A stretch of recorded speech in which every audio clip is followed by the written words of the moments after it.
इस ब्रह्मांड को बेहतर तरीके से समझने के लिए हमने फिजिक्स को 3 भागों में बांटा है, क्लासिकल फिजिक्स, मॉडर्न फिजिक्स तथा क्वांटम फिजिक्स। क्लासिकल फिजिक्स में हमें ये दुनिया काफी साधारण लगती है, क्योंकि हम किसी भी वस्तु के पास्ट में किए गए बर्ताव को स्टडी करके ये बता सकते हैं कि भविष्य में उसके साथ क्या होगा, या फिर उसके प्रेजेंट स्टेट को स्टडी करके ये बता सकते हैं कि पास्ट में उसके साथ क्या हुआ होगा। उदाहरण के तौर पर अगर हमें ये पता हो कि पृथ्वी किस गति से सूर्य का चक्कर लगा रहे हैं, तो हम आसानी से ये बता सकते हैं कि किस महीने में वो कौन सी जगह पर होगी, या फिर 2 साल पहले उसका पोजीशन क्या रहा होगा। अगर बात करें क्वांटम फिजिक्स की, तो ये दुनिया को देखने का हमारा पूरा नजरिया ही बदल देता है। इसमें हम माइक्रोस्कोपिक लेवल के पार्टिकल की प्रॉपर्टीज को समझने की कोशिश करते हैं, जैसे कि इलेक्ट्रॉन, प्रोटॉन, फोटॉन्स इत्यादि। यहाँ हम किसी भी एक्सपेरिमेंट का रिजल्ट पहले नहीं बता सकते, चाहे हम वही एक्सपेरिमेंट बार बार क्यों न दोहराते रहे। हमने देखा है कि क्वांटम पार्टिकल्स के डिफरेंट स्टेट्स होते हैं, और जब तक हम इन पार्टिकल को मेजर या फिर ऑब्जर्व नहीं कर रहे होते हैं, तब तक वो अपने किसी एक स्टेट में ना होकर अपनी सभी पॉसिबल स्टेट्स में मौजूद होते हैं, जिसे हम सुपरपोजिशन स्टेट कहते हैं। चलिए इसे और बेहतर ढंग से समझते हैं एक एग्जाम्पल की मदद से। इलेक्ट्रॉन जैसे सब एटॉमिक पार्टिकल्स की एक इंट्रिंसिक प्रॉपर्टी होती है, जिसे हम स्पिन कहते हैं। ऐसे पार्टिकल्स की 2 पॉसिबल स्टेट्स होते हैं, अप स्टेट या फिर डाउन स्टेट। अगर हम सुपरपोजिशन प्रिंसिपल की बात करें तो ये कहता है कि जब तक इन पार्टिकल को ऑब्जर्व या फिर मेजर नहीं किया जाता, तब तक ये अपने किसी एक स्टेट में ना होकर अपनी सभी पॉसिबल स्टेट्स में एक ही साथ मौजूद होते हैं वेव फंक्शन के रूप में। यानी कि ये एक ही साथ अप स्टेट में भी होते हैं और डाउन स्टेट में भी होते हैं। यहाँ पर ध्यान देने वाली बात यह है कि किसी चीज का अगर पॉसिबल स्टेट्स 2 से ज्यादा रहा, तो वो अपनी सभी पॉसिबल स्टेट्स में एक ही साथ एग्जिस्ट करेगी। हमने यहाँ पर इलेक्ट्रॉन की बस 2 पॉसिबल स्टेट्स को लेकर के डिस्कस किया, ताकि आपको समझने में आसानी हो। दूसरा कॉन्सेप्ट जो समझने लायक है वो है मेजरमेंट रूल। ये कहता है कि जब तक हम क्वांटम पार्टिकल को ऑब्जर्व नहीं कर रहे होते हैं, वो सुपरपोजिशन स्टेट में होते हैं। अब जैसे ही हम इन पार्टिकल को ऑब्जर्व कर लेते हैं, तो इनका वेव फंक्शन कोलैप्स हो जाता है, और सभी पॉसिबल स्टेट्स में से किसी एक स्टेट का चुनाव होता है रिजल्ट के तौर पर। यानी कि हम पहले से ये नहीं बता सकते कि क्वांटम एक्सपेरिमेंट का रिजल्ट क्या होगा, क्योंकि हमें ये स्टेट भी मिल सकता है, ये भी, या फिर शायद कोई और।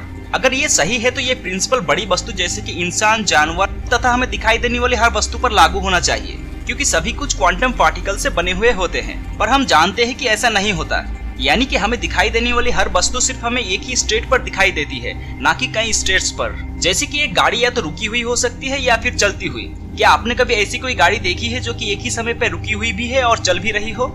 श्रोडिंगर को ये क्वांटम थ्योरी हजम नहीं हुई, जिसे कोपेनहेगन इंटरप्रिटेशन भी कहा जाता है। ये दिखाने के लिए कि बड़े वस्तुओं के संदर्भ में ये थ्योरी बकवास है, उन्होंने एक थॉट एक्सपेरिमेंट का सहारा लिया, जिसे श्रोडिंगर्स कैट एक्सपेरिमेंट कहा जाता है। इस एक्सपेरिमेंट में उन्होंने बक्से में एक बिल्ली को बंद कर दिया। बिल्ली के साथ उस बक्से में उन्होंने एक रेडियोएक्टिव सब्सटेंस, एक जहरीली गैस की बोतल, एक हथौड़ी तथा रेडियोएक्टिव सेंसर भी डाला। रेडियोएक्टिव सब्सटेंस ऐसा था कि उसके डीके होने का चांसेस 50% थी। बॉक्स के अंदर जो सेंसर था उसमें एक हथौड़ी लगी हुई थी। जैसे ही रेडियोएक्टिव सब्सटेंस का डीके होना शुरू होता, सेंसर उसे डिटेक्ट कर लेता, जिसके बाद वो हथौड़ी जहरीली गैस के बोतल पर गिर जाती और उस जहरीली गैस से बिल्ली का मौत हो जाती। जब तक बक्सा बंद है, हम नहीं जानते कि उसके अंदर बिल्ली जिंदा है या मर गई है। केवल बक्से को खोलने के बाद ही हमें पता चल सकता है कि बिल्ली बच पाई है या नहीं। अब अगर बिल्ली को उस क्वांटम पार्टिकल की तरह देखें, मतलब के सुपरपोजिशन प्रिंसिपल को इस एक्सपेरिमेंट पर लागू करें, तो हम कहेंगे कि जब बक्सा बंद था और बिल्ली को कोई नहीं देख रहा था, उस समय बक्से के अंदर वो अपने दोनों पॉसिबल स्टेट्स में मौजूद थे। यहाँ पर 2 स्टेट्स ही संभव है, जीवित या मृत। मतलब कि एक ही समय में एक ही साथ बिल्ली उस बक्से में जिंदा भी थी और मरी हुई भी थी। जब हम उस बक्से को खोलते हैं तो उसका वेव फंक्शन कोलैप्स हो जाता है, जिसके कारण मृत या जीवित में से किसी एक स्टेट का चुनाव होता है।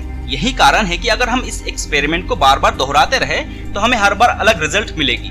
कभी बिल्ली जिंदा मिलेगी तो कभी मरी हुई। हमारा कॉमन सेंस कहता है कि जब बक्सा बंद था, उसी समय बिल्ली या तो मर चुकी थी या जिंदा बच गई थी। अगर बिल्ली पहले ही मर चुकी थी तो बक्सा खोलने पर वो हमें मरी हुई ही मिलेगी, और अगर जिंदा बच गई थी तो वो जिंदा ही मिलेगी। पर ऐसा बिल्कुल भी मुमकिन नहीं हो सकता कि एक ही साथ वो जिंदा भी थी और मरी हुई भी। यानी कि इससे कोई फर्क नहीं पड़ता कि हम उसे ऑब्जर्व कर रहे हैं या नहीं। पर क्वांटम फिजिक्स हमारे कॉमन सेंस के आधार पर बिल्कुल नहीं चलता।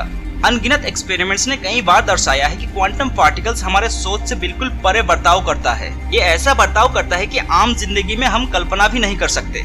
मेनियोल थ्योरी नामक एक दिलचस्प थ्योरी है, जिसके अनुसार इस दुनिया में जो भी होने की संभावना होती है वो कहीं ना कहीं घटित हो रही होती है। इसका मतलब है कि श्रोडिंगर की बिल्ली अगर इस ब्रह्मांड में मरी हुई मिली, तो निश्चित तौर पर किसी दूसरे ब्रह्मांड में वो जीवित मिली होगी। ये थ्योरी इस तरह से समझाता है कि जब बक्सा बंद था उस समय बिल्ली सुपरपोजिशन स्टेट में थी, यानी कि उस समय वो जीवित भी थी और मरी हुई भी। जब हम बक्सा खोलते हैं तो इस ब्रह्मांड में एक स्प्लिट होती है, जिसके कारण इसके दो कॉपीज बन जाते हैं, जिनमें से एक में हमें बिल्ली मरी हुई मिलती है जबकि दूसरे में वो जिंदा बच जाती है। अगर ये थ्योरी सही है तो इसका इम्प्लीकेशंस गजब के होंगे।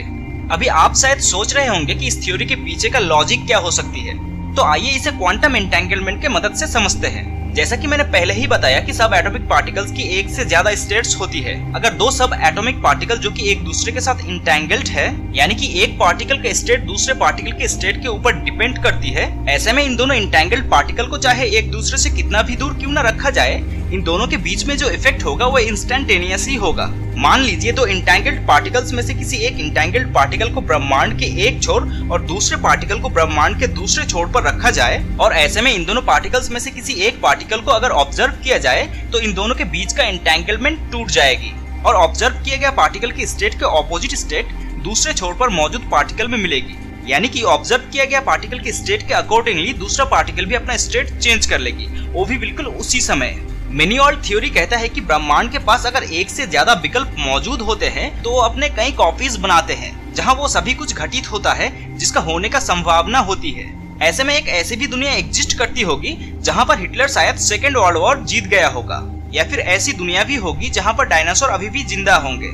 आशा करता हूं कि आपको ये वीडियो पसंद आई होगी। अगर ऐसा है तो आप हमारे चैनल को जरूर सब्सक्राइब कीजिए और बेल आइकन को जरूर हिट कीजिए, ताकि जब भी हम कोई इन्फॉर्मेटिव वीडियो अपलोड करें तो उनका नोटिफिकेशन आप तक पहुंचता रहे।